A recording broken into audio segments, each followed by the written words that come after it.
This is a meeting of the Consolidated Commission on Utilities. It's a meeting that we we recessed on Tuesday, October 22nd, and we scheduled to reconvene today at 3 p.m. We're a little behind, it's 3:13.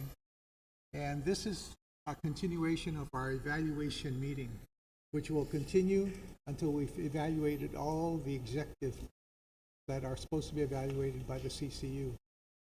This meeting will be conducted in open session. This evaluation will be conducted in open session because we're evaluating a general manager, John Beneventi, the general manager for GPA. So with that in mind, John, we always let you start by telling us the story. Oh, I'm sorry. For the record, good catch. For the record, those present are Commissioner Sanchez, Commissioner Duenas, and Commissioner Commissioner Martinez. My brain's not working today. So there's just three of us today. You have a problem? I think the TV speaker's too loud. Okay.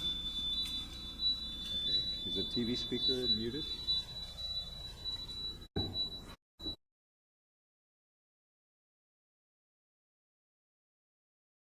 A little technical difficulties.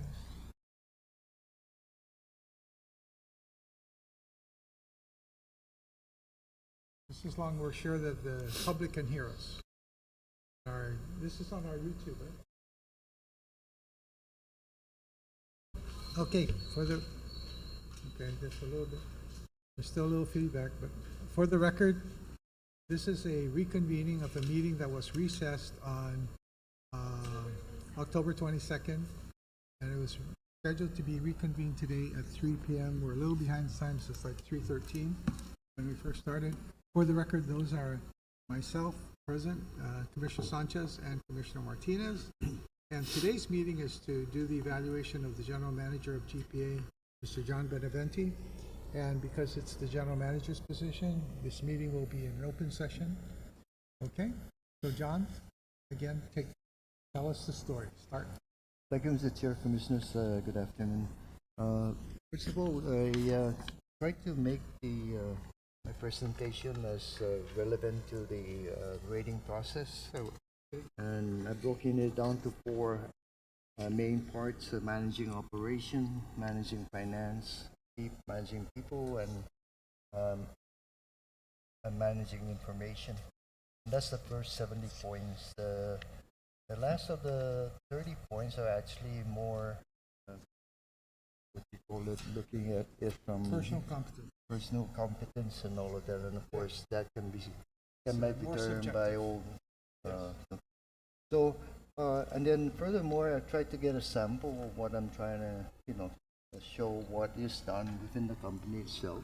Oh, John, John, just a minute, I'm sorry. For the record, Commissioner Santos is excused, and Commissioner Limchaco has recused himself from this meeting. So in my presentation, there'll be a sample here and there, but basically, I have here for the Commission's perusal. No, it's available. Okay, we'll stick to the small binder, John. GM reports and presentations down throughout the year. We have an employee newsletter, letter empowering employees, and also one that says leadership that provides for the. Then we have the media communication and public reporting, which is also includes the monthly newsletters to the ratepayers and other fact sheets and all of that. So again, there's more here. Of course, I couldn't put in my PowerPoint. But let me go through, and I'll try and get through this as quickly, Mr. Chairman. A lot of this you may have seen before, so I won't go through every item detail by detail. No, but if you have any questions, please let me know. In operation, we have to start. Where were we in September of 2023? No, we just came off Typhoon Mawar. We experienced some disaster damages, and that's of course the Jigu CT, and also the Cabra Steam Power Plant came back after turn on, run for a week or so, and come down. And so there was a lot of up and down with the machines right after the typhoon that period of time. And so again, also the Ukudo power plant had tremendous huge damage to its treatment and fuel oil tanks. So therefore, what was supposed to be around April 2024 was targeted to be completed by January of 2026. So I will show you how we negotiated an acceleration date of September 30, 2025, no? Which of course will save the ratepayers money. The other thing is again, that amendment to the Ukudo contract. Also, Phase 4 renewables. You have approved Phase 4 A of this, and I would like to just show what it got done, what it means by that. An update on the compliance with the consent decree. Of course, attending these are part of honing in on some of the issues that is addressed in the operations. PUC meetings, 29 docket. PU has approved 21 of those, 1 on hold, and 7 are pending, and there's 7 they're going to address on November 5th. So we've been quite successful in working with the PUC. In addition to that, over 20 meetings with federal agencies, FEMA, DOD, Navy, Air Force, and this is all US EPA, all related to cyber and infrastructure security, no? As everyone's concerned about how the energy could be served, how we've asked also that for help from federal entities to help us fund underground system, batteries, and all of the different things to make the island more resilient, no? Again, this is the part of our process throughout the whole year, having all these meetings to do that. And then keynote speaker, several venues, Chamber of Commerce, Contractor Association, Cybersecurity, Siphon Delegation, UG Conference, NIDA Conference with the bondholders. And so that, again, we have had so many disasters and issues that have come back on over the past few years. It was good to update the bondholders as to the resiliency of the company. And actually that helped because when the 2014 refinancing came up, the offerings was 10 times what we were asking for. So again, at least we were able to update and keep everyone comfortable with the bonds of the authority. So, and also the rating agencies. So all of this within the rating period. No? Next. Again, we started load shedding. As you can see, September was bad. Eased up a little bit on October, but then in November 2023 last year, again was up to 3.12%. We came up with an action plan, and as you can see from then, really in December of 2023, there was hardly load shedding all the way up to today. Yes, there were 1 or 2 periods of time in between, but again, we addressed this by working really hard, and then secondly, fixing other machines through our action plan. And what is that action? And again, that's for example, did a 0.100 of 1%, not even 1% of the time that we didn't serve energy. No? Next. So again, what did we do? We made repairs to Cabras 1 and 2. They're both running at 42 megawatts straight now. PD 7, we got that up to 32. We fixed the battery storage to shift 4 megawatts of hour. We've been doing that since February. And again, put other diesel units back on the line. We procured 20 megawatts, although we wanted 40. We couldn't afford 40 megawatts. We got 20 megawatts on the line in August. And again, Jigu City was back in service in April 2022. The other Jigu 1.1, that's still a work in progress at this point. We may have to replace the units instead of repair it. And then, again, we were able to work with Navy to see if they can assist us, and they are able to give us 6 to 12 megawatts in any one time from the Rodi diesel. So today we have about 317 megawatts of capacity versus what we had about 220 back then. No? Next. And again, here's like an average. If you look at October of September of 2023, on the average, we had 214 in the early morning, the start of the day, and 226 in October. Today, we have 292 and 300. So again, that could vary because the machine may be up and down. The capacity this morning was, yesterday morning was 317. Again, doesn't eliminate, but it alleviated it to the point until we get more capacity from Okudu. I mean, people are not thinking of load shedding anymore at this point. Huh? Next.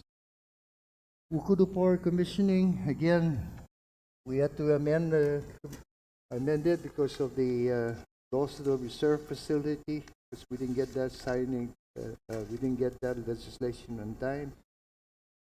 And then we had to do other change orders over the course of the period. So, but really the good news is it went from 571 million to about 529 million in the contract. And included in this was a $5 million that we were giving KEPCO for use for more manpower to accelerate the construction and get the power plant commissioned instead of January 2026 to September 2025. Next.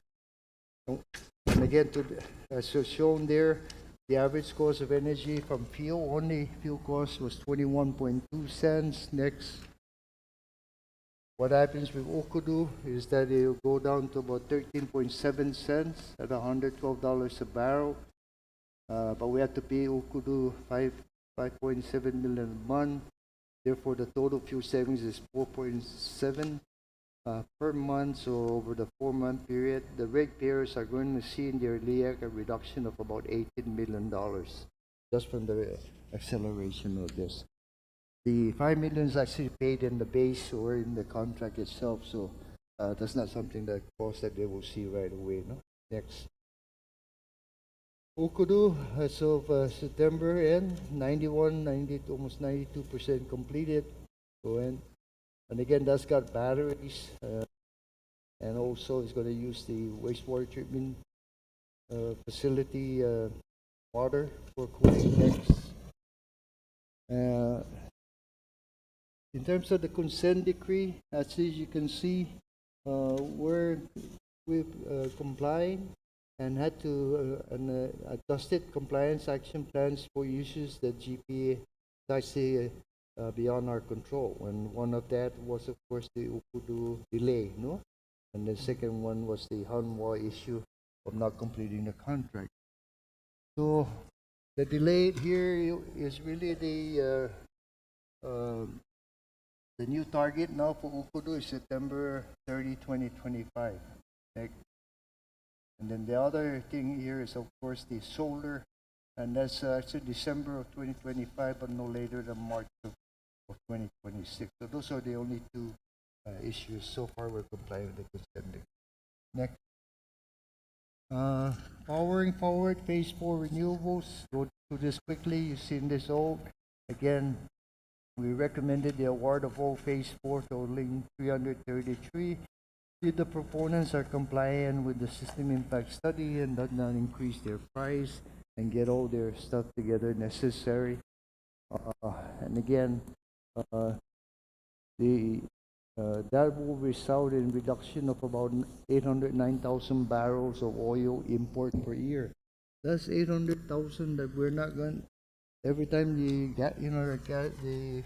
there's a war in Ukraine or somebody, the prices of oil jump to the ceiling. We feel that. So therefore, this is like a hedge where we don't use.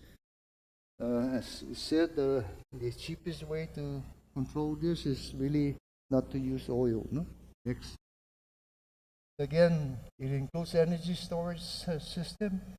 The energy storage will provide us capacity to meet load growth. As I will show you, the DOD is probably going to grow on an average of 7% per year between now and 2033, and our customers will be around 2 to 3%. So we will need capacity to serve. So whereas before we were thinking of saving some money to retire reserve units, we can't do that today because the conditions are totally different now with the military and the China threat and all of that, no? Next. So again, if we awarded all 330, you're looking at meeting 56% of the our portfolio being at 56%, which is actually compliant with the 2035 law requirement and stuff. So again, huge, huge success for us if we make it happen.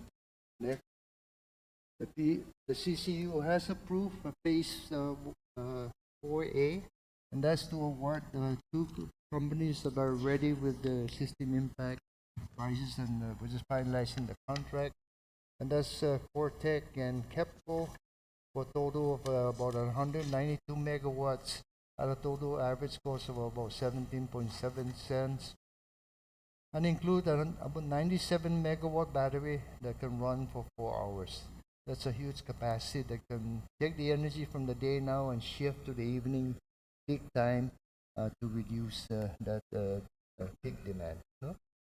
Next. The cost of energy as requested by the CCU in terms of total bill, as could be seen here, at $120 a barrel. The current bill is $359 for a residential 100,000 kilowatt hour. With Ukudu, you go down to $260, and with phase 4, you actually go to $264. It's $4 investment to start reversing any increase in oil. No, if you look at the 150 per barrel, you will see that actually it will go from 359 today to 291 with just Okudu, but actually it will be 282 with the phase 4. As you can see, the hedge is now keeping that cost of energy down. Again, next, this is the CCU has approved this. This is before the PUC, and they're gonna.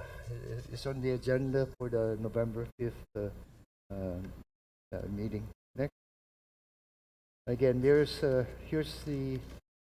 the capacity, how we can meet. As you can see, this is about a 7% growth. So in 2028, you're looking to be about 316 megawatt compared to about the 265 that we are at today. So there is some growth coming over the next 2 years. And as you can see, the red the batteries provide us additional reserve to meet that growth right here in the bottom. Even with meeting that low, meeting 316 in 2028, we still have another 100 megawatts for growth. No, next. The grid can only accept more. It's not a plug and play to the grid, so there has to be a lot of things to be looked at. How do we get all these renewables to talk together? So we have been working on grants and different things. We have been partnering with DOE, DOI, FEMA, EPA, and other national labs, University of Guam, national labs, NREL, PNNL, and of course, American Public Power Association, to look at all of these components and see how are we going to integrate this. And we've been doing that. And next, and so we have received about $22 million of let me see here, $22 million of grant here in this fiscal year. And again, as you can see, it looks at batteries. It also looks at some underground systems, various things. Whatever is available that the Department of Energy is putting out, we're actually trying to get a grant from that. No? Now, these are grants that are already awarded. That's awarded already, Already 22 awarded. billion this year, no? This fiscal year. We've also working on what was awarded with the Guam Energy Office, together with ourselves. Some about 63 million that could be looked at for virtual power plant or something, but we're still working on that. But that's money that's also been awarded, no? Okay, well, John, just a real Yeah. quick question is, so with where we're at today, not going into the newer things that you're going to be bringing to us in the future. Yeah. Okay. Where will we be? Our goal was 50% by 2030. Correct. Okay. Where will we be with just what's approved and what you expect to come online? Hopefully, where will we be when just this much that's already approved and in the works? If they approve all of the phase 4, will be at 56% in Okay. 2028. Now, If, some things may yeah. not get approved, Right. So you'll be running between the 40 and 50%. which is ahead of schedule. That's right? that schedule. You're supposed to be there in 2030. Yeah. We'll be ahead of schedule and all of that. So again, And so, uh, given the other things that you're beginning to look at and Yeah. plan for and go for applying for grants or looking for money or looking for partners or whatever,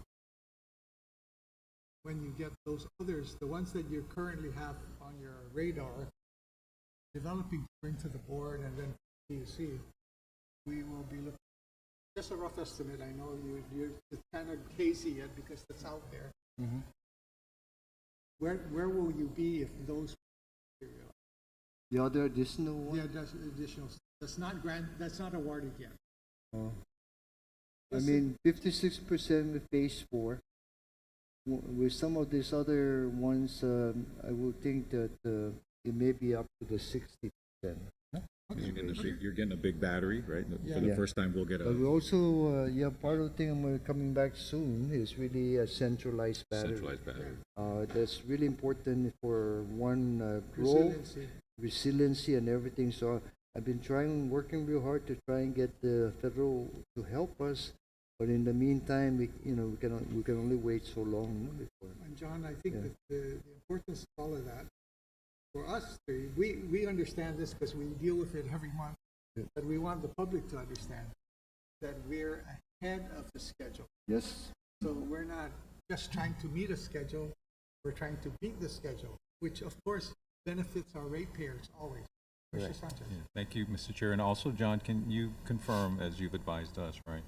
So you've applied for $6.4 billion of assistance from FEMA, which in the past only fixed typhoon damage back to what it was before the typhoon.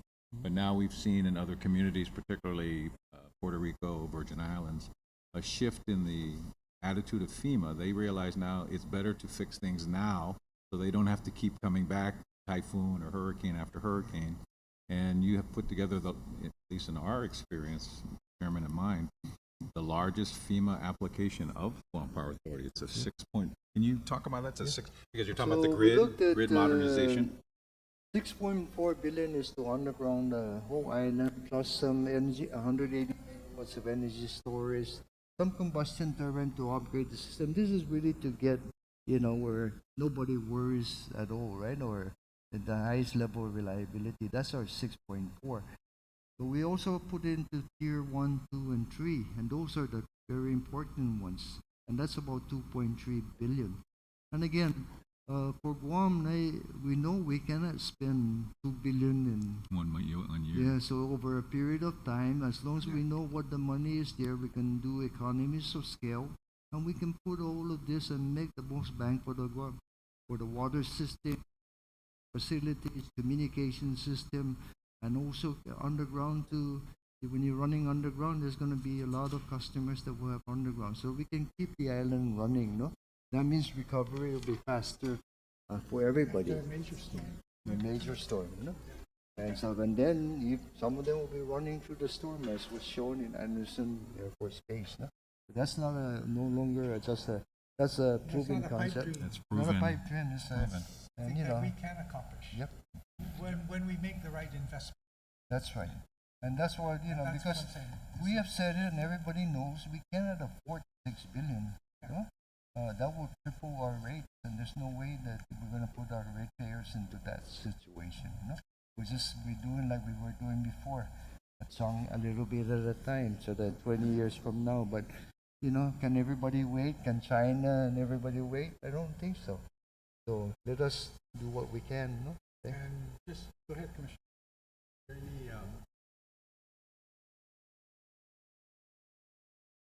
Well, it seems like more and more are working towards trying to find other partners within the federal government to work with us. Also, I think, FEMA is also looking at it. No definitive yet, but I'm seeing more of a movement in that respect. And again, that's all part of the meetings. For the first year and a half is, but now I think I'm starting to see, for example, we have one just came here, a team from the federal government came here last week, and they're talking about helping with cybersecurity, SCADA, fiber optics, trying to strengthen that part of the system, trying to see what is the gap, how much money do we need to do that.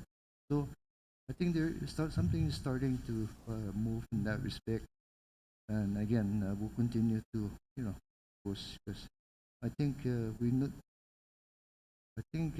they know we can provide the service. It's now the infrastructure upgrades that have to be done to make it even more resilient.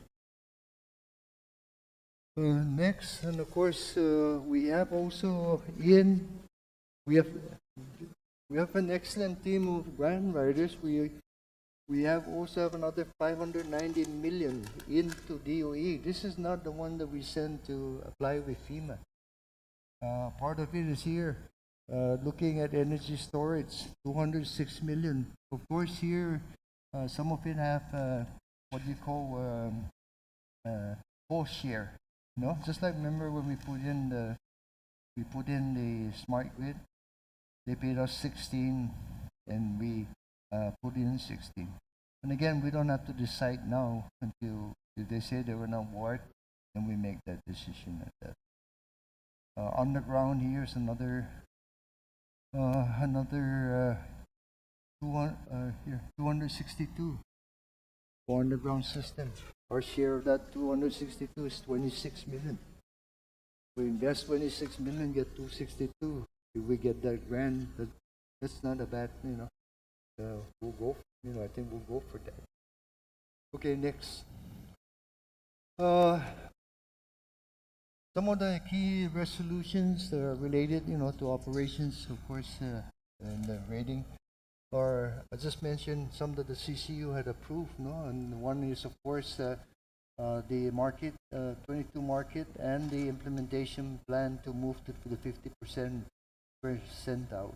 So we have now at the 30 percentile, and every year, year on year, we'll move 5% per year. So again, this is good for the employees. And again, more importantly, also to help retain employees and actually keep making GPA an employer of choice, and stuff. So, and of course, thank you all commissioners for this. Next, also put in as part of the reliability, the water system diesel. So we're not sitting around. We want to fix, get stronger. So. You approved the award for 60 in one time, and then 14 for another, and then I approve about 900,000. So right now we have issued purchase orders for 144 new generators at a cost of 7 million, about 2 to 4 million below the estimate, and of course that will help the GWA system. The units are about 30 some years old already, so this will make that reliability improve. Next, again, that's the same thing. That's the 3.1 for 14. Next, next. Then there's the PV substation. Again, this is a 50-year-old transformer. We're changing the trunk out, and we are repairing. That's approved, and that's before the PUC. Next, new T&D facility. The grid is always going to be here. We need a new facility. The CCU has approved a $17 million investment for T&D, because that's going to be the heart of our system, going forward. Next. So that in itself really is part of operations key points that I wanted to add for your deliberation. There's just one more point I'd like to make, because sometimes we want our ratepayers to kind of understand all the other things we're doing, but all these things that we're doing in terms of going to renewable energy, in terms of resiliency, we're not just doing it just to do it. The one thing that I always say is we're trying to address the effects, the negative effects of climate change, okay, which lead to more storms and more everything out in our areas. I think it's noteworthy to remind our ratepayers that what we're doing is something positive for the climate. You know, and maybe we can't affect the whole world, but we're going to take care of our little part. This is important because this outlines your ability to do planning and to address. It's like, you know, I mean, it's nice to say we're going to renewable energy, but the reason why we're doing that is to try to address the negative effects of climate change facing the whole world. So we're at least taking our step. So our ratepayers can feel comfortable that, you know, they're part of the group that's trying to address, instead of polluting more, we're trying to cut the pollution. And when you go from 3 million barrels a year down to 1.3 million barrels and serve your whole community, that's a huge drop and contribution for such a small island. No? That's the first step. So. And just to add to what the chair, you know, I mean, regardless of how people feel about global warming or the causes, the reduction of the amount of fuel we use to create the energy we need, not only for now, but with capacity that you're adding with Upudu, placing the Cabras 4 units there, the renewables you're adding. You know, we're just going through this current phase. There's still another phase, as you pointed out, and you pointed out, we're coming thereafter. You know, we're not done. In fact, in many ways, we never stop planning for the future, putting new capacity in, taking advantage of new technology. You know, when the chairman and I 10, 15 years ago back together on the CCU, you know, batteries were super expensive. We were just happy to get a solar farm on the line. Now we've migrated to no renewable without a battery, and a battery is for shifting.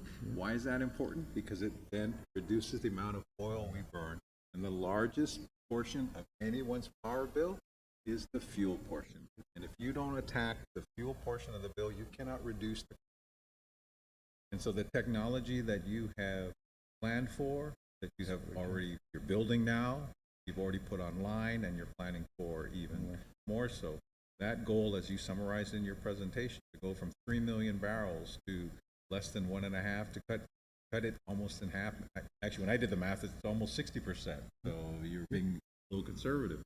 But the significant reduction in the amount of oil we will need to use to provide the power that people need, not just now, but even for the future. The growth of the military, the growth of Guam, right? When tourism comes back on its feet, all those things you've put into position now, under construction, planning for implementation, planning for new subsequent bidding and procurement, right? That plan you've laid out you've been laying it out for years. This past year was really a year of also, by the way, we had our first typhoon in 22 decades, right? And you were there for the last typhoon, right? And to realize how much faster the typhoon recovery was this time versus 20 years ago. We cut that recovery in half, the amount of time in half, to get people back to 95% power. And I was there with John with 22 years ago, and we were just coming into office. We didn't even meet. The CCU was meeting in candlelight, trying to hire John. The people that you succeeded, there was no plan, there was no money, there was no bucket trucks. And yet you were able to mobilize all of that with Ken Flores, the 2 good managers that we have hired for the last 20 plus years, and restored our power as quickly as you could with what you inherited. But 20 years later, you were able to reduce that and improve upon that 100% because you cut it in half. And meanwhile, still doing all of these things. And also with Cabras 1 and 2 already taken offline by an industrial accident and the good Lord, and yet we kept the lights on. And we have the plan now to continue to keep the light on, but to reduce the cost of the energy that we need to provide the service our need, not just for now, but in the future. And the thing I'm most proud of now is just every time you drive by the Micronesian Mall, you see that Ukuru plant. I don't see any construction at my grandfather's high school. I don't see any construction at the hospital.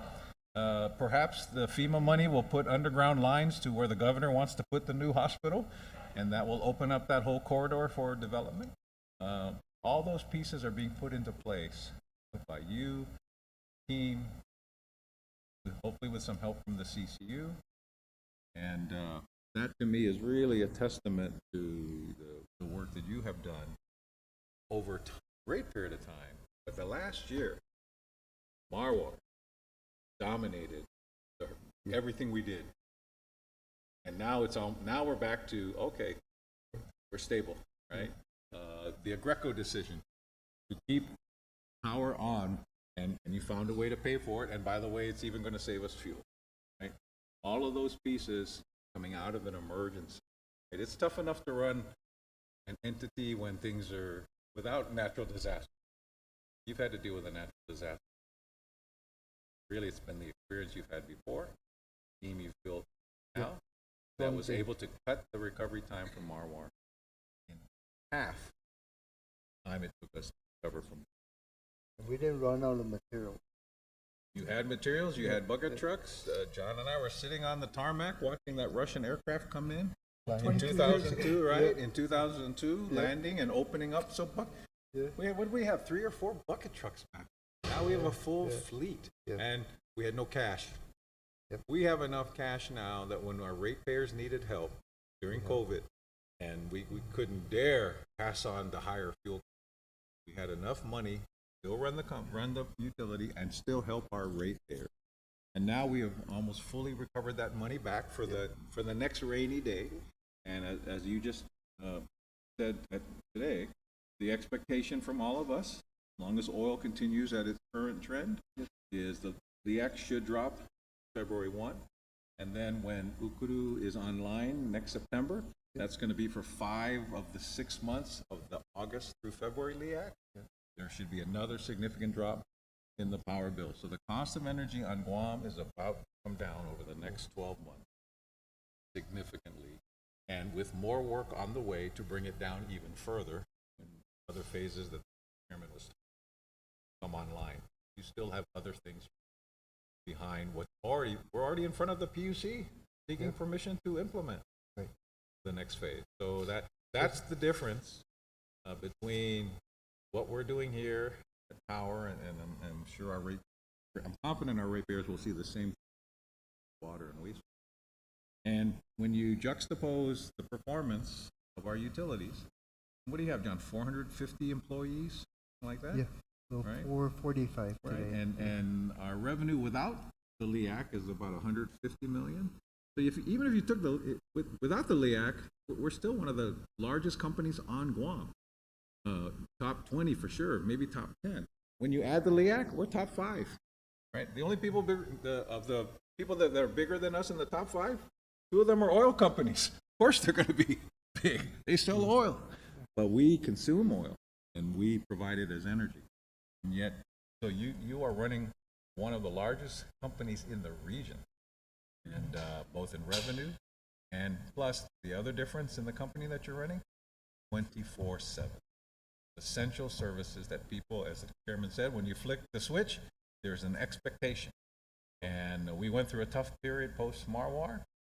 As you presented to us, you saw a steady decline in the outage, number of outages, the number of feeders with outages, the length of the outages, where to the point where we're essentially delivering 99.999% of the power, and whatever outages occur are very isolated and very short. Quick recovers. Yeah. So that's really not only we've come a long way from where we were over a longer period of time, but to do what you've had to do last 12 to 18 months with the first super typhoon in 20 years hanging around your neck, you and your team really are a testament to how good we can be. We have a very, very strong team. In every area is their expertise. They'll get it done. They've been there, done that. So, I don't worry. Not like before, no. John, Yes, that is very important. It's always important to have a good person driving the bus as well. You have to have somebody really good driving the bus. You also have good people supporting them, and I think that's the one thing that we're still looking at the other people too. And we've begun to build this organization. Feel very comfortable that it's an organization that's continued to mature. I really feel comfortable. I know that, and when you leave, at some point, it's not going to end. It's not going to start backwards. It's going to grow, and that's the important. Like I said, the most important thing is that planning never stops. Always look at what can we do better. That's where I think. Okay.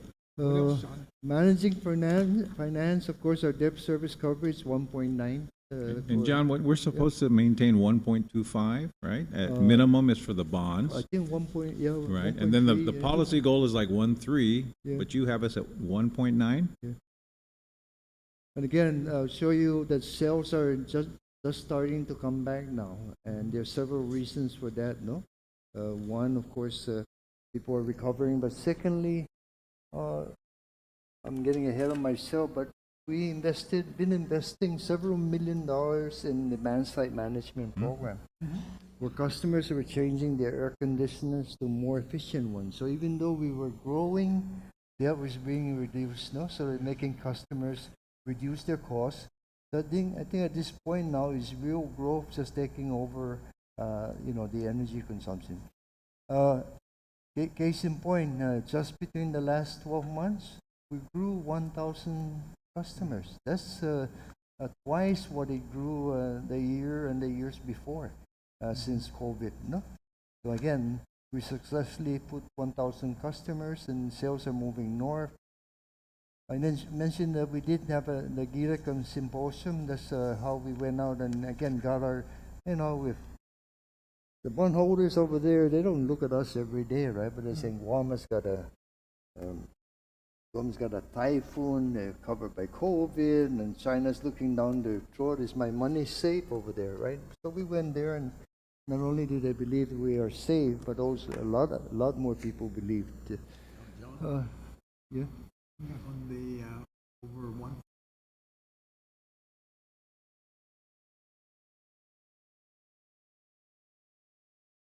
For 2025, I think you're going to see about the same or a little more, because there's in our engineering report that engineers put in.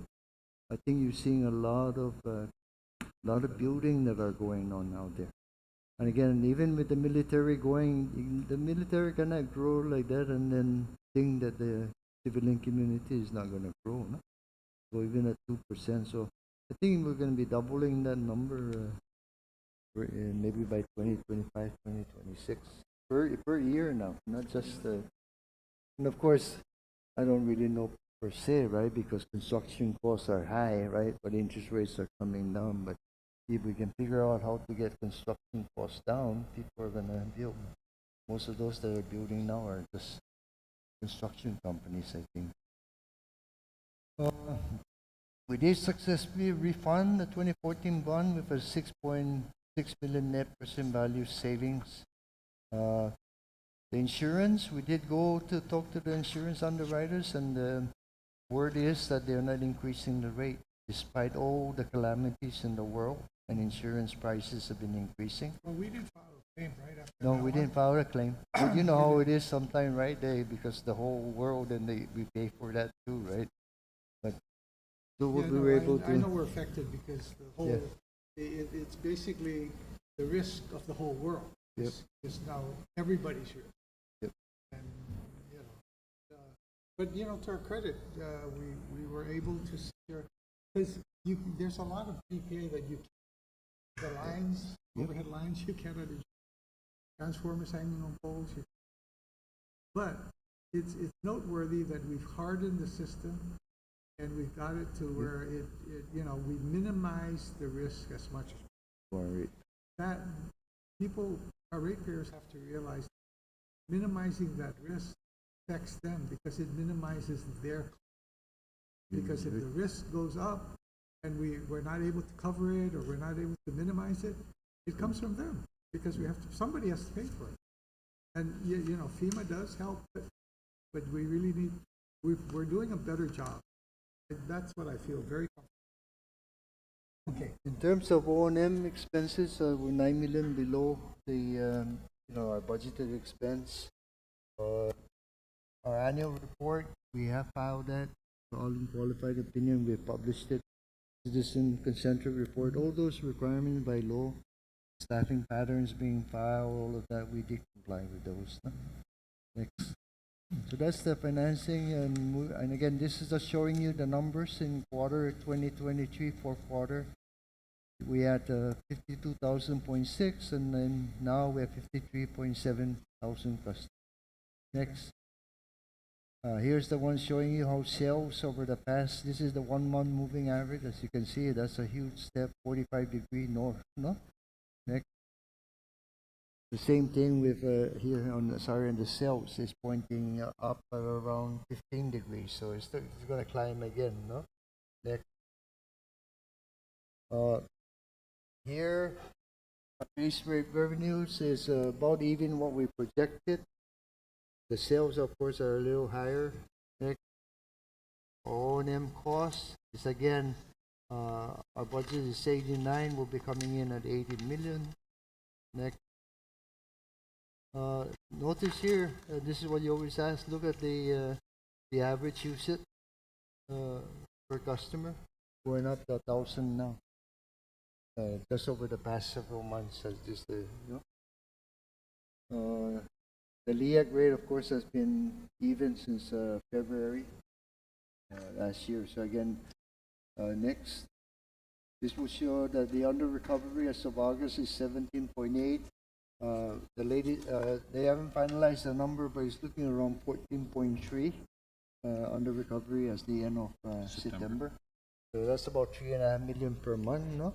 Times 3 months, that's 10.5. So 4 months till the end of January, there's your under recovery on track. Next. Again, this just shows the pricing of fuel. It's been going down, but as you can see, as much as $180 a barrel for diesel at one point.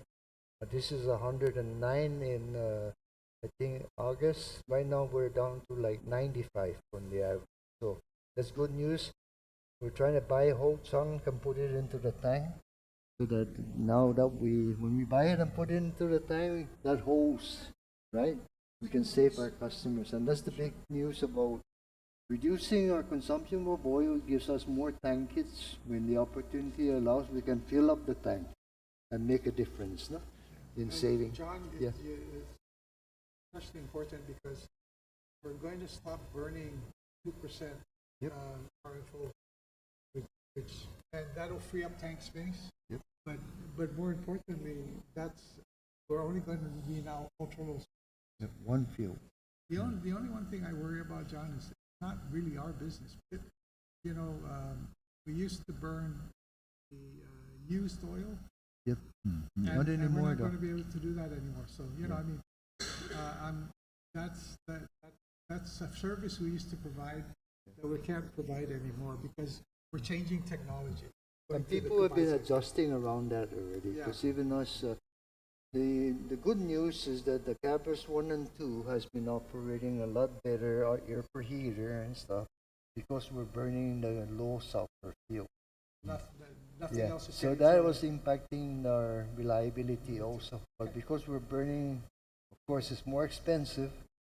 And that was the point. I wanted to, that green portion of that, right? That where you see the spike in the cost of fuel. Yep. That's also when we finally move to the lowest sulfur content. That's great. Which is the most expensive fuel you can burn, right? So in many ways, it wasn't the Russian-Ukraine war that raised the cost of our fuel. It was the U.S. EPA requirement to go to the lowest sulfur content fuel, the ultra-low sulfur diesel that the chairman was just describing.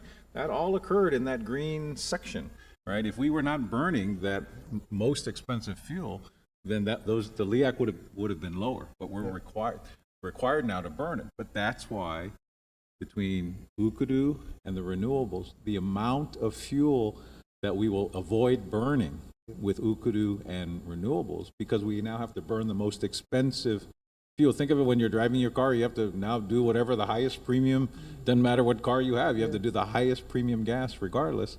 That's what we have to do at GPA now. We have to burn the most expensive, cleanest fuel, just as the chairman said. Well, you know, if your views on global warming and sustainability and environmental cleanliness, you can't ask for any cleaner air now, even though our emissions go to the Philippines.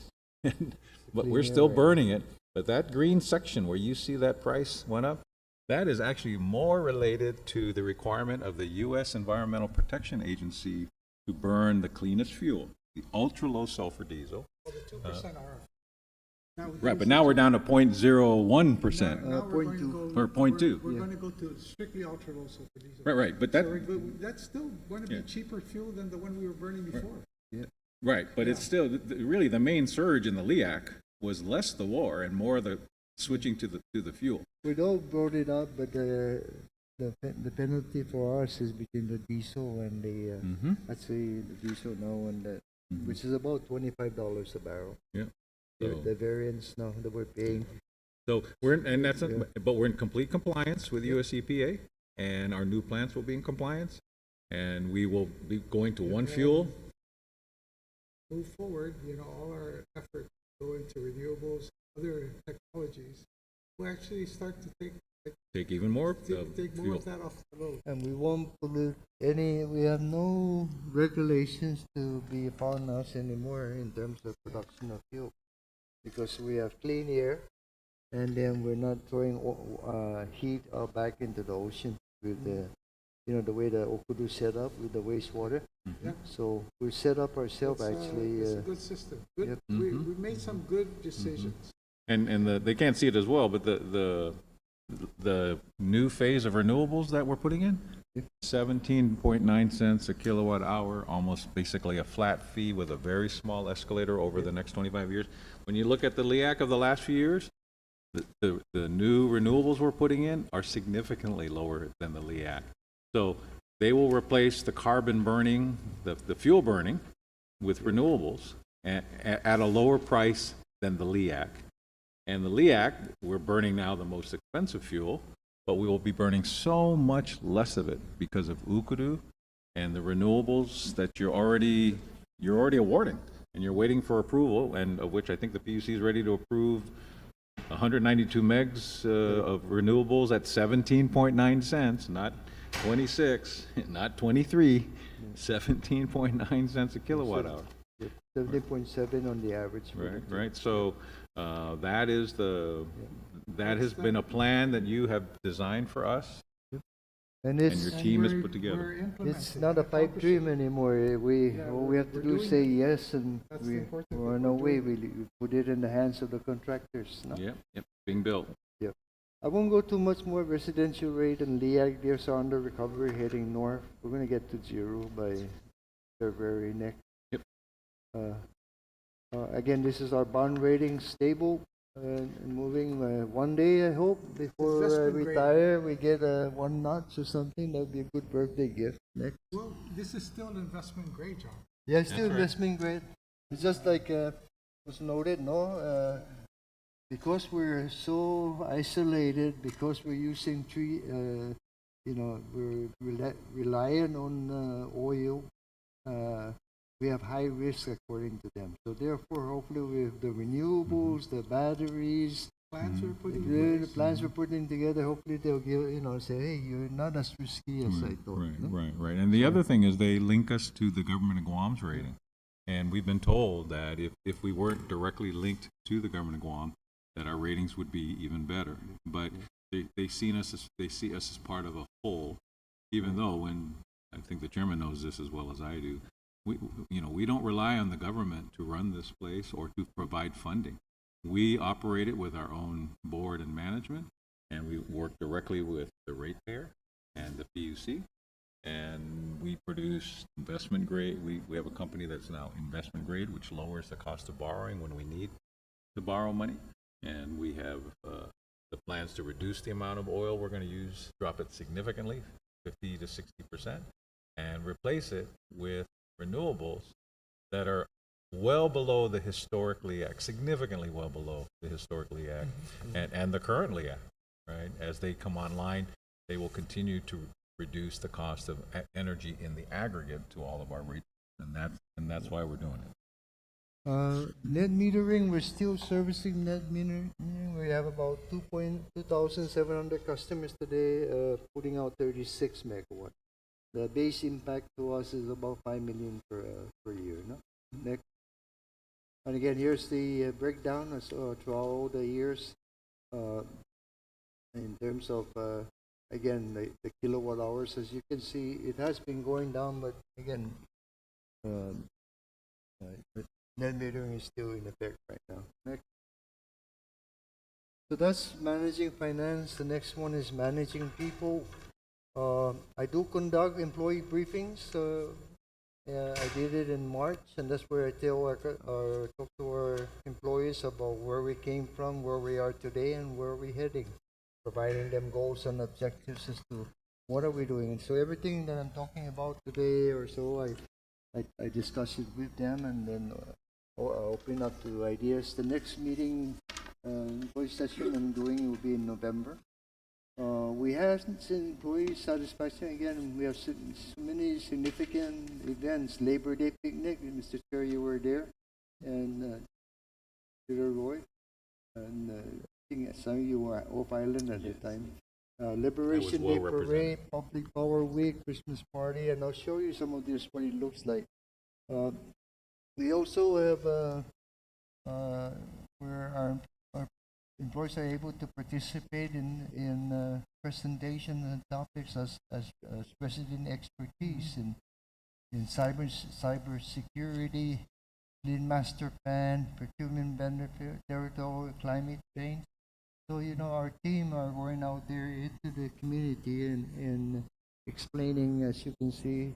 Even the UG CIS, we have a pre-conference where we show the community all the national laboratory labs that are working with us to solve the problem as to how we integrate renewables into the island. Also, all that work has to get done before we continue to put more and more renewables.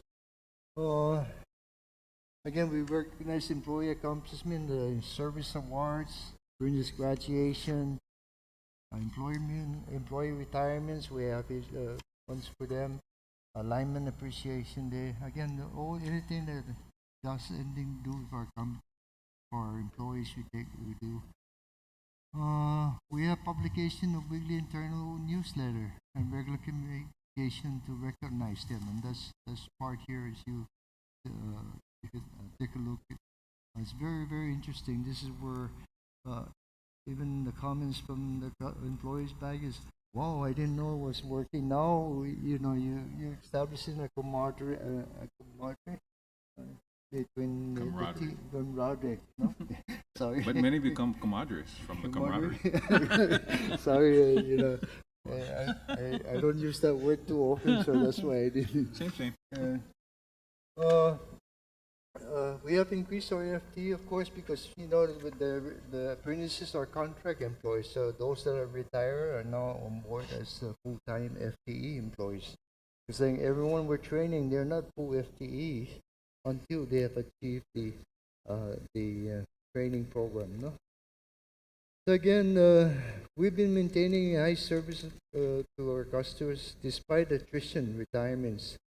As you can see, I'll show you how many, as we are known, close to 60% of the employees were eligible for retirement a few years ago. That's probably down to a little over 30-40%. But again, we're not seeing that impact the service because we're bringing in training while others are retiring. No? It's also what we call establishing a GPA academy for a holistic approach on how to develop succession planning, where every employee has a career path to work towards, and actually you see that the number of hours of training HR has been putting out has actually not only meet the initial target, but are 3 times past the target as a result of setting up the way they are. So again, is when you have so many new people and new employees, you have to have a very structured way to train them. And maybe one day we'll have HR give the commission a thing about as to how they're doing that. No? Again, still about greater than 1/3 are eligible over the next 5 years. And again, we're upgrading that demographics, and so we'll do that at the same time. Caliber of employees to participate in local and national seminar. Our John Ray went to the APPA Human Resources Connection Conference. He's now been appointed the vice chair for the human resources group in American APPA. So again, most of our are leaders, getting to be leaders, most especially in the national level. Next. So I'll just go through. On the apprenticeship. Yep.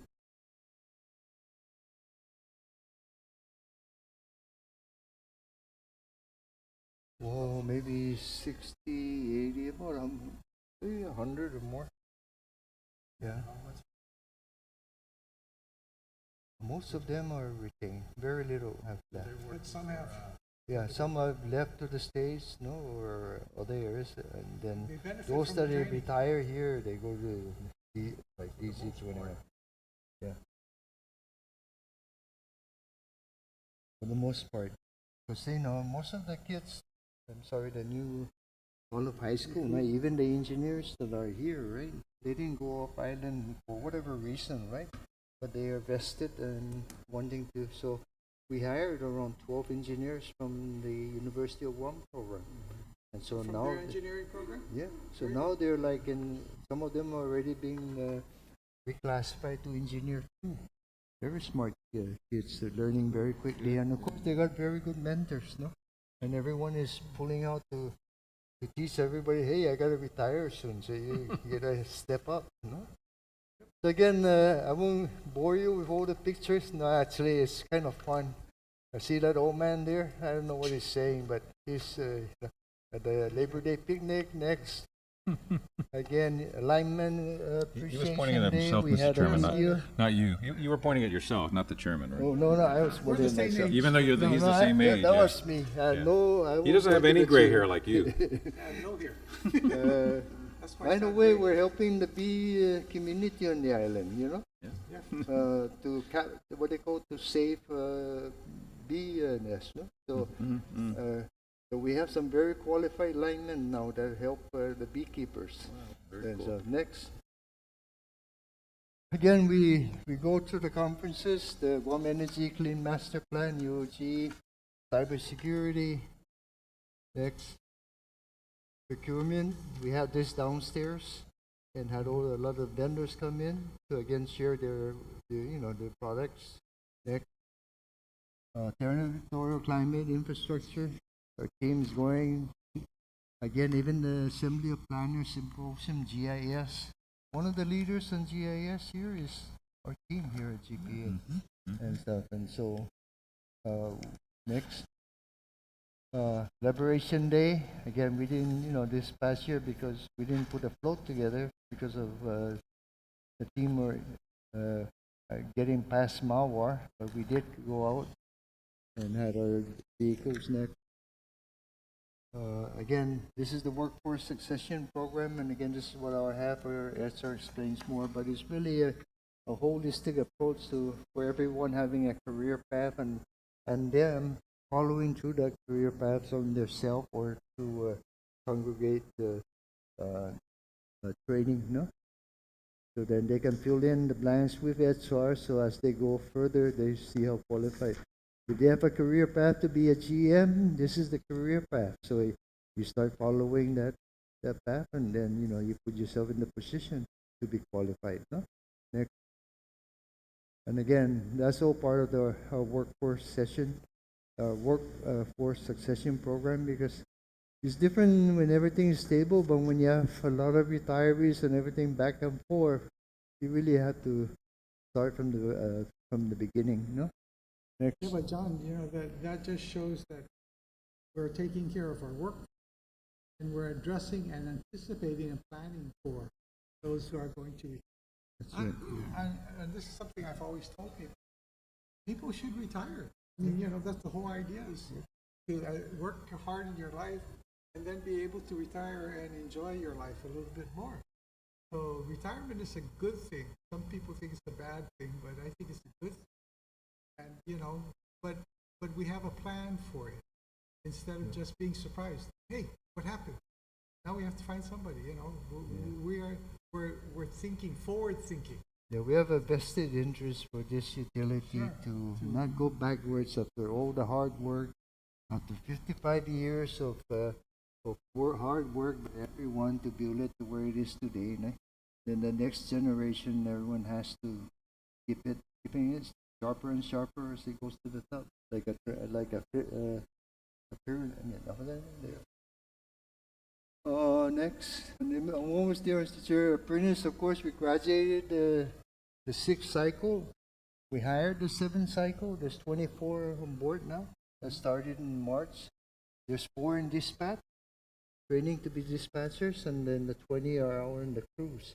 We're also going to be announcing for the hiring in the early part of next year, another 20. So nobody trains, and this is where I'll be writing a letter to Captain Brown and see about and Air Force and offering our services to take over distribution systems within the bases, because who has the manpower to be able to do that? GPA. Who has the inventory? Why keep two groups of inventory? We can do their work for 4 cents a kilowatt hour, which is about $13 million of additional revenue for GPA.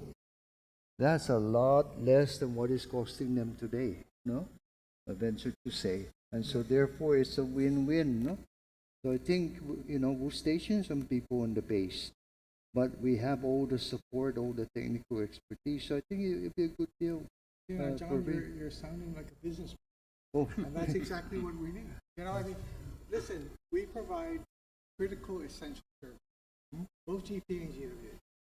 And this is something that's needed, but we've set upon a path of trying to run them as businesses, because they are businesses. If you run them as businesses, you do a good job, then you can have these results. Can reduce the cost to the ratepayers. That's the proof. Reduce the cost to the ratepayers, improve service. Improve service. I'm very proud of the fact that we're able to do good, clean up our environment. But the only thing we're missing is the culture part, because hey, I like culture too, and I don't speak tomorrow as well as I should, but we're a very local entity, but we're a business entity. I like the fact that Commissioner Sanchez said it right. You're running a big business. If it's on all your income and everything, you're in the top 5%. So we're trying to leverage the number of people, and it's 24/7. And 24/7, and John, the work that the GPA people do, and even the GWA people, it's dangerous. And so I always marveled at the number of safety awards we get at GPA, both at local level and at the national, from the American Public Power Association, right? who give you safety awards and say, We got a gold award this year. that means nobody dies on the job. That's very important. But see, our workforce, men and ladies graduating. Yeah, by the way, I like the fact that women are coming along here. And Yeah, again, it's very really good. dependent on whether they want to join us, no? And but again, so here, this is your newest, and then again, the 7 just started, and the 8 will be coming next. Apprentice, their cycle. We also have internship in cyber, human resources, finance, engineering, and administration. Again, because as I show you, John Kim's accountants, I think 6 or 7 retired last year. And so, he went, but Yeah. again, interns are helping us get through. And then we have also maintenance operators being trained to take care, because the next few pages really next. Oh, and after this is again part of that work of the succession planning.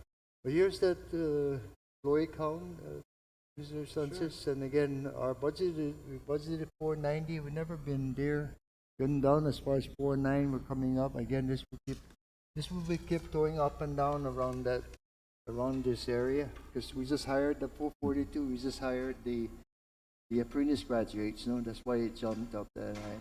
But I noticed, John, if you go back to when the CCU first started in January of 2002, we had 590 employees. We now only have 440 employees.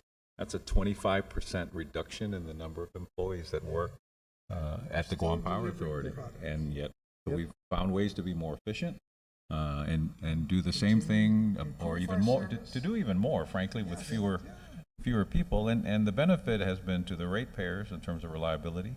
And then we get to reward our employees who are making this happen. We don't need one. We have our own award. Again, next. Continue to maintain growth. Yeah. We're doing much more with much fewer. Okay, John. Again, these are, our approach to workforce planning. I won't go through all of this right now, next. But what I want to get to it next. So again, this is the breakdown of the new hires, how many total apprentices and interns we have. 46 currently. Resignations 12 and retirements 13 in FY. So 25 left us in 2024. Next. It is the training. It's our goal really 3 times, and again part of we have a very aggressive human resources team. John Ray and his team have really been moving forward and concentrating on training and seeing what the employees need. So that's why I like to one of the work sessions explain to the commissioners how we're overcoming this issue of retirement and preparing for the future. I won't go through all this. You're doing a good job. Yeah. You're covering it. Yeah. But look here, see the red? That's 21 to 25. That's how many, of course, this was done 21, 22, no? Mm-hmm. We'll update this, but this is how many already have retired. But look, FTEs, the total number eligible for retirement, this is again where more than half are eligible. Next. Go ahead, next. Again, a lot of them are the DB plan. The DB plan is going to go away. Everyone in the DB plan is going to, once they get to their 36 years of service, that's it. They're going to retire. So it's inevitable. We have to plan it forward. Next. Given you by department, Executive Office, ACMO, everywhere. As you can see, the ACMO has 99 out of its 240 employees in 2021. And again, now 87 out of 223. So again, we're addressing all of those areas at this point. But I won't go through everyone, but it's just, again, if you want to look through which areas, there's the type, mechanics. We have the demographics put together. And this is how we work from there, how we hire as necessary, how we train as necessary. So it all starts with the information that we have and the data. No? Next. Again, here, T&D, not as bad as before. See, more and more now the apprentices are young. The other thing you look is the age demographics. They're starting to get younger a little bit at a time, a year at a time. for the whole company, no? Once the general manager goes out, that's gonna drop it to 3 years and stuff. I'm sorry, I just that's a joke, though. Yeah, that's a I No, don't know. we're just gonna strap you into that chair and wipe out the drool coming out of your. Next. We're gonna leave a legacy. Good. Again, finance next. We'll just go through quickly. Engineering. Again, engineering. A lot of the young engineers have to really step up quickly. And they are. Really a lot of talented and smart employees we picked up. Actually, some were valedictorian and valedictorians for the island. So, You know, and John, the other thing is that you're doing this by different departments of your organization, right? I mean, we've been on enough organizations where you're just hearing at a macro level, we got to replace 20 people. You've gone through each, you and your team. drilled down. You drill down. You're going through each level of the different levels that provide service to our ratepayers, and you are making sure that we have the right professionals either in place or being prepared to come into place, or being prepared to recruit for that. And it's broken down by, it's segmented by through different parts of the organization, and that's something that even in good private sector companies, you know, I don't necessarily see that, you know, they're worried about when our oldest maintenance man is going to retire and Where's the next guy? and gonna where's come the from? next gentleman or woman going to come from? it's a lot of skill, you know, and like the chairman also said, it's dangerous, no? Mhm. So we not only do we have to teach some of the trade, but we have to instill with them how to work safely and how to have that culture, no? Because again, next, goes to APPA National Awards. Next, again, there's the Oman. I didn't get to get it. You know, I get to say it one more time. Excellence in Communications. Our team won that award of merit in web and social media 2023. Next, they also won in print and digital media. You know, the annual reports and stuff. They won recognition. Smart energy provider. That's solar. How much are we providing for the community? Next. And of course, here's the safety award that you mentioned, and we did get gold. Again, despite going through so many additional hours because of Typhoon Mawar, which puts us up in a different category, we still ended up with gold on the safety. Next. So that's employee. Next, managing information. Again, outreach assistance and communication with ratepayers, schools, leaders, and the public. So we supported and facilitated assistance program. We continue to provide energy rebates, about 1.6 million in 2024. We conducted school outreach programs including Career Day, energy efficiency demonstration to the kids, of course, because then they can bring that home and get their parents or everybody or themselves to reduce the energy costs. We continue to do work for DOE in the rehabilitation and repairs of the school, and pursuing grant funding to upgrade the lighting. I'll show you how much grants we have gotten to upgrade LED lighting in a lot of the schools. Not that it's ever been mentioned by Guam DOE that we have done that, but it don't matter. I just hope perhaps they compliment our team, no? And one day that we are doing a lot for them, no?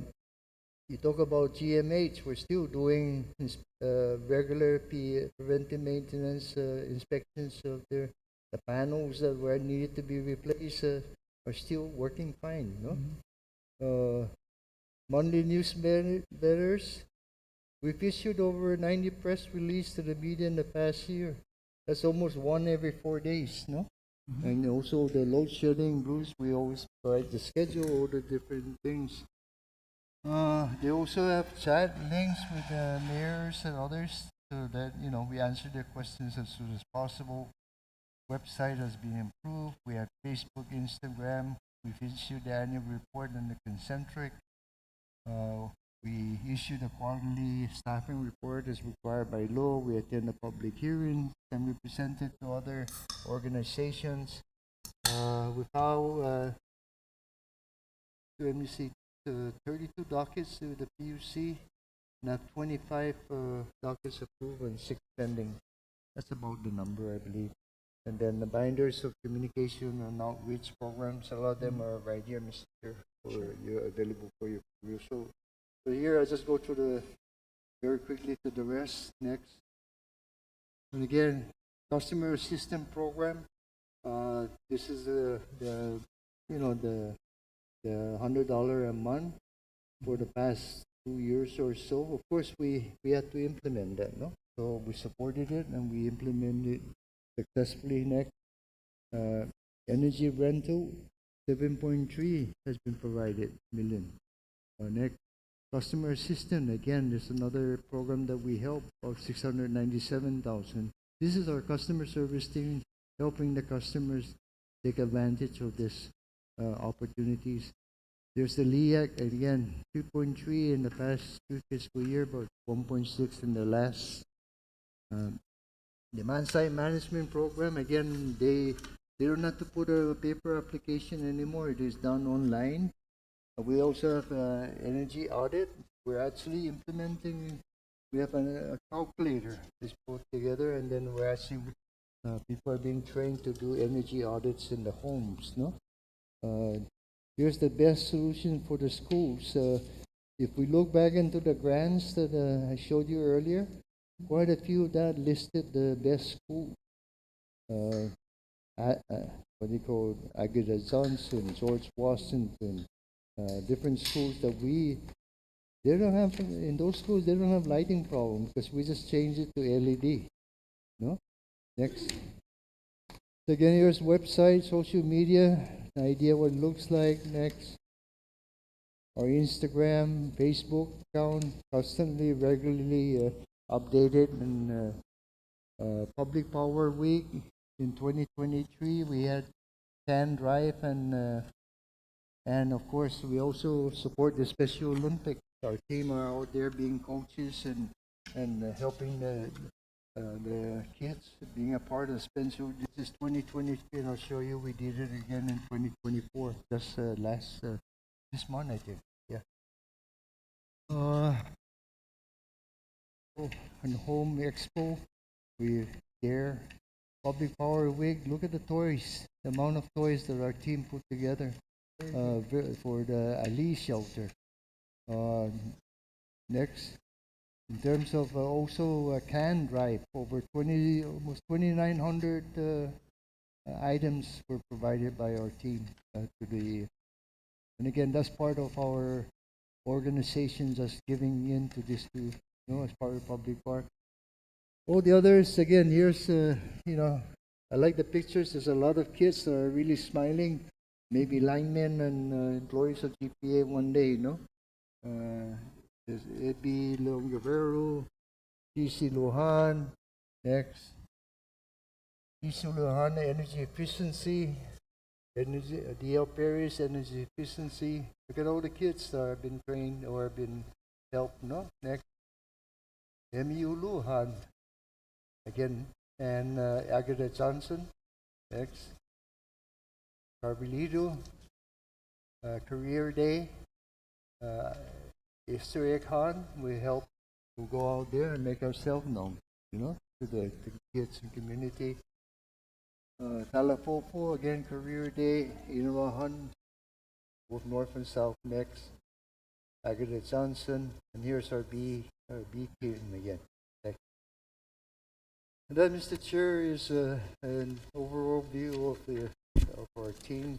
And again, we have available information, but I like to, GM is only as good as the team that they have, And my team is one of the best.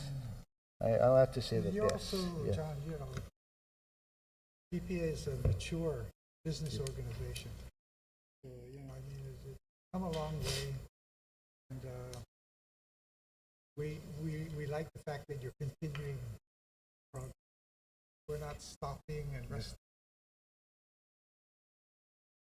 Continuing that, you and your staff, whole company.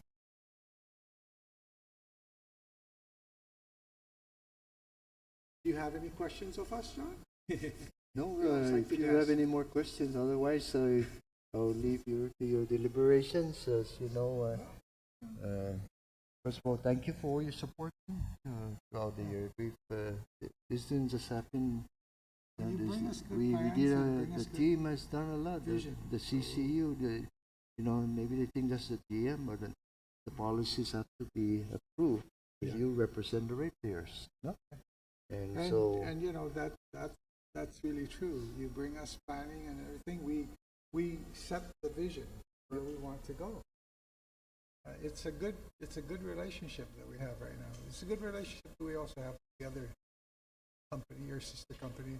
They're just not as mature as you yet, but they're coming on strong. Getting there. Yeah. So anyway,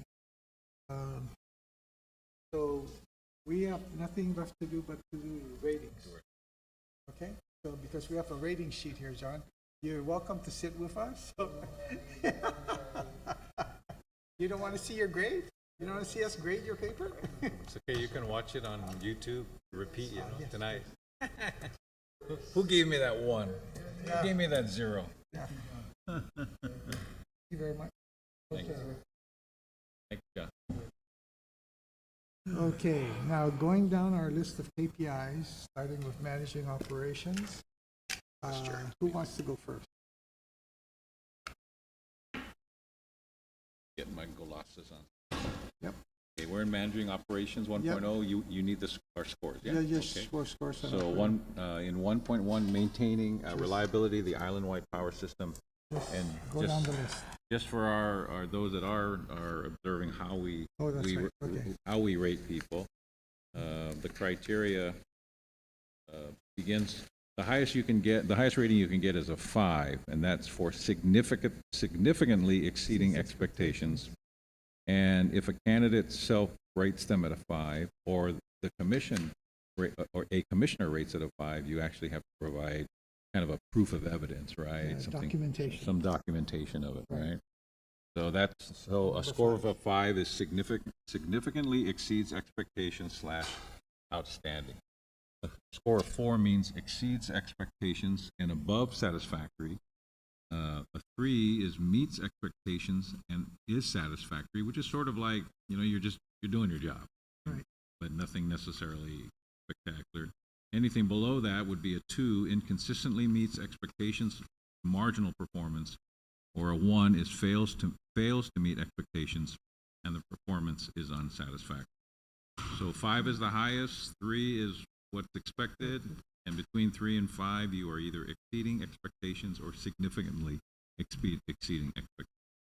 So with that, Mr. Chair, I will give you my scores for managing operations.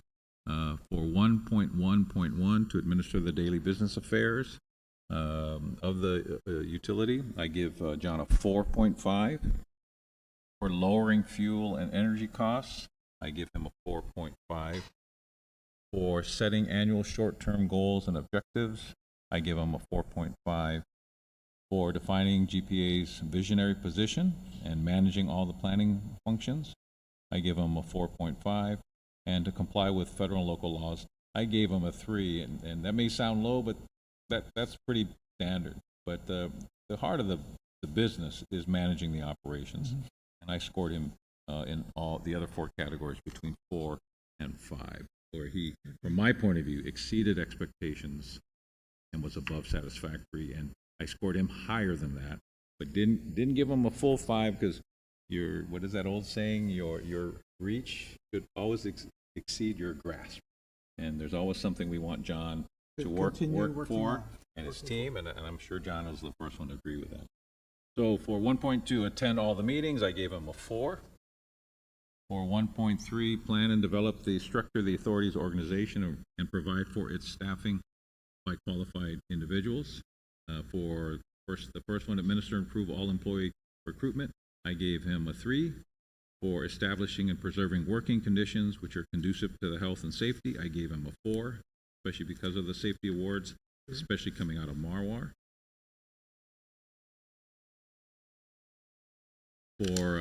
Then we go to provides the determination of the authority's costs of electric service. 1.4.1, recommending compensatory and competitive rates and service regulations, I gave them a 4. Devoting entire time to the business of the authority, I gave them a 4. For managing finance, for maintaining financial solvency, I gave them a 4. For managing operation expenses, I gave them a 4, which is above satisfactory. For providing for the development of the authority's finance program and sale of bonds, I gave them a 3.5. For making oral and written reports, I only gave him a 4 because if I gave him a 5, his reports would get longer. Yeah. Right, and so, but I gave him a 4. He never is shy about providing information to us or the No. public. He always publishes the financial report on time, that's expected, so I only gave him a 3. But to review the financial and system operational reports to ensure the integrity of the ratepayers' assets, I gave him a 4. For managing people, which is 15% of his score. Developing a sustainable workforce, I gave him a 3.5. Implement succession planning program, I gave him a 4. Implement a structured leadership and workforce training, I gave him a 4. Achieve safety awareness and enhance safety practices, I gave him a 4 because of the national award. Enhance employee satisfaction, I gave him 3.5. Define performance targets. Okay, hold on. Oh, I'm sorry, too fast? No. Yeah, I apologize. I'm missing a line here on our scoring sheet. I'm missing a line, so just one Is minute. it, okay, is it 3.1? No, the 3.1.3 I have. I don't have 3.1.4. Which is enhance Okay. employee satisfaction, 3.1.4. Adding another line down here Okay, I gave him a 3.5. for 3.1.4, right? Yes, sir. 0.5. Yes, And and then for 3.2, right, that's the next one, I gave him that's defining performance targets. I gave him a 3.5. And conducting supervisory reviews, I gave him a 3.5. For managing information, which is only 10% of a score, attending all the meetings, I gave him a 4. He never misses a meeting. Advises the boards on the needs of the authority and approves demands for payments, I gave him a 4. He's managed the cash flow with the CFO very well. Providing transparency, I gave him a 4. You can see from the amount of information he provides the commission, he's never shy about providing information. And meeting all required deadlines, consent decrees, annual reports, I gave him a 3, because he's always on. I think that's And then the oh, okay. personal On the leadership. personal leadership, strategic perspective, that's always been one of John's strengths from the first day we met him. I gave him a 4. He's a great team builder. I gave him a 4. He's a good communicator. I gave him a 4. For information search, I gave him a 4. Achievement focus, I gave him a 4. Judgment, I gave him 4. And that would complete my evaluation. That's your evaluation. Commissioner Martinez. Okay. Start with 1.1. 4.3. 4.3? Okay. 4.3. 4.2.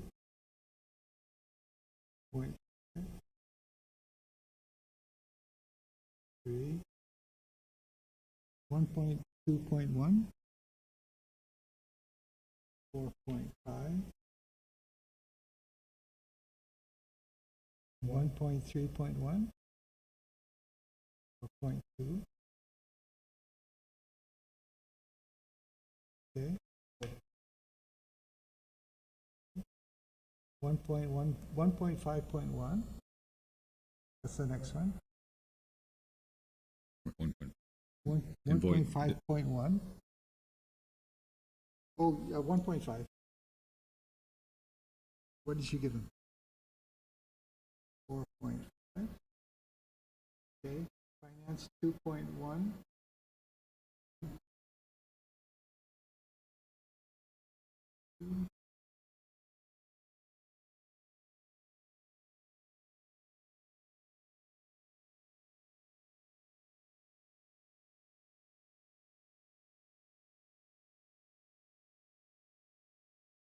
Okay, information, 4.1. Managing people? Oh, I mean, managing people. 3.1.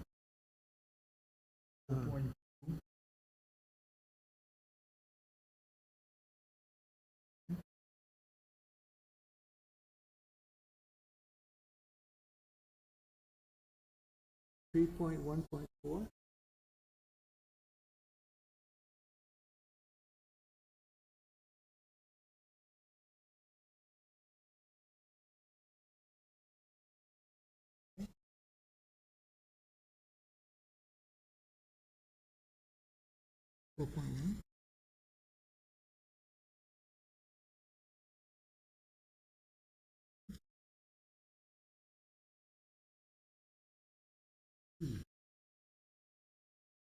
Personal competencies, strategic perspective, what's the number? 4.5.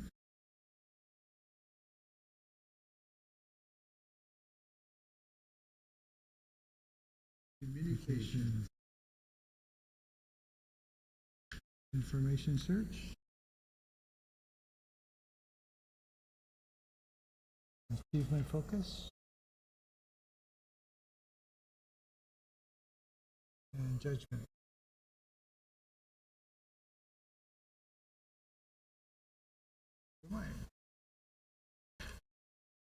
For 1.1.1, gave John a 4. That again is administer daily business affairs to ensure electricity and delivering service at an affordable cost. For the rest, 1.1.2, I gave him a 4. For 1.1.3, I gave him a 4. And for 1.1.4, gave him a 4. For 1.1.5, which comply with federal and local laws, rules, regulations relating, I gave him a 3. And for the 1.2.1, gave him a 3.5. 1.3.1, 1.3.2, I gave him 3.5. 4.1, I gave him 3.5. And for 1.5, give him 4. Finance. Hold on a second.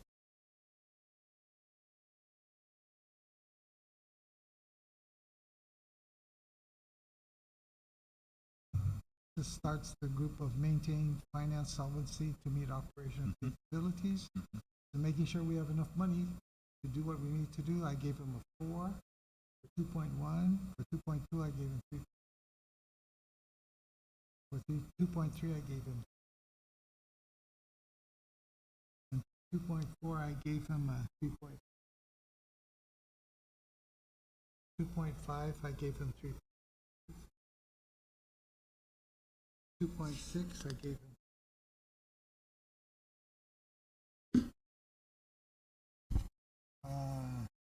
3.1, develop sustainable workforce leadership, I gave him 3. For implement succession planning program, I gave him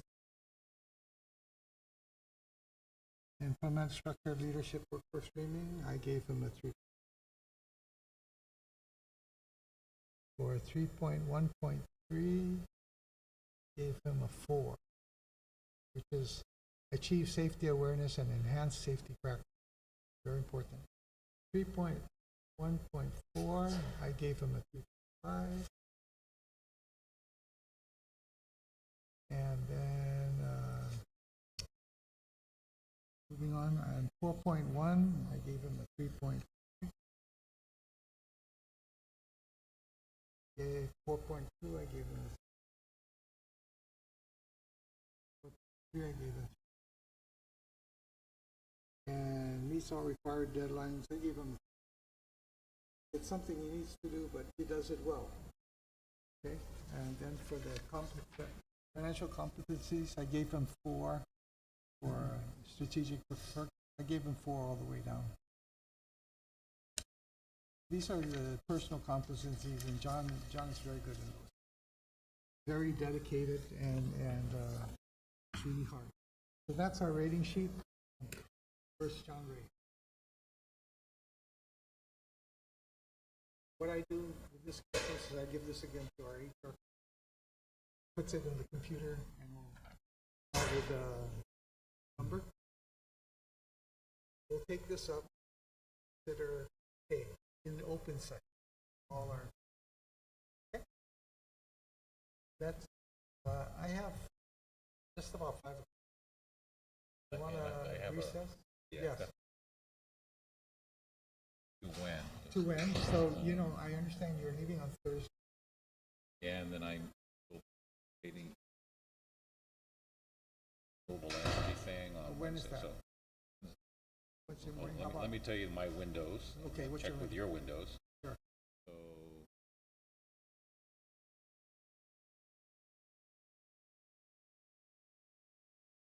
We only have the next 2 days, just Tuesday and Wednesday, because Yeah. you're, thinking and that I works. I'm can- very busy Thursday and Friday. I have some administrative things Tuesday morning, but I actually could meet Tuesday morning. I can do those administrative.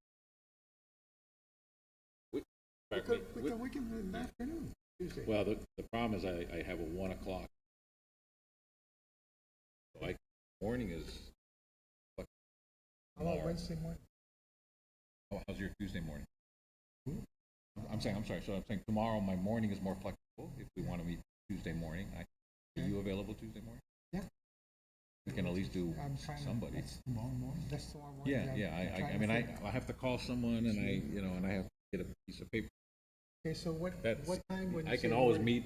meet do someone for an hour Right. or two, right? We'll pull somebody in. So I can do, how early do you want to start?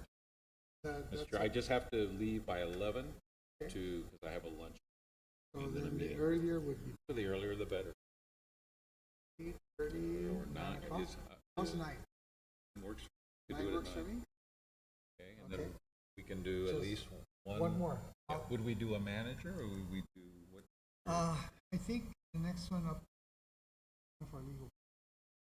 Okay. We'll do one of our legal. Because then on Wednesday, I'm not available in the morning, but I could skip an afternoon requirement, so Wednesday afternoon is available. Maybe we'll do the manager. Okay. Because if we do it in the afternoon, like today, if we go over to 6, still okay. Whereas Or if start earlier on we're Wednesday starting afternoon, but- right? But we do one in the morning and then to go somewhere or lunches, Yeah. you know, so afternoons seems. So why don't we do an attorney?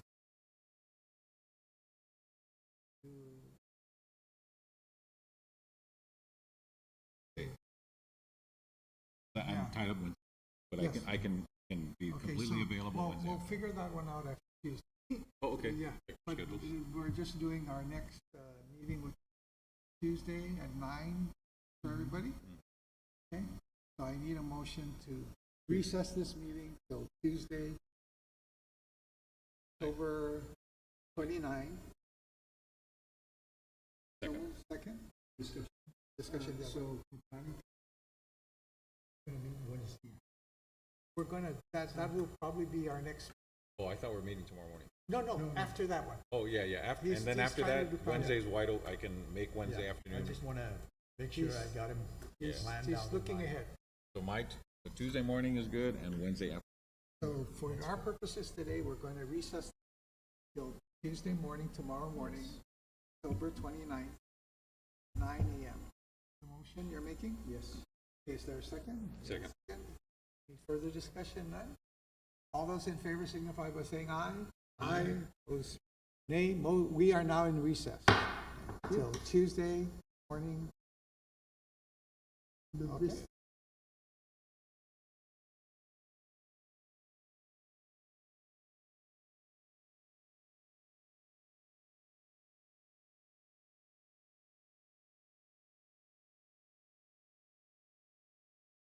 Many as we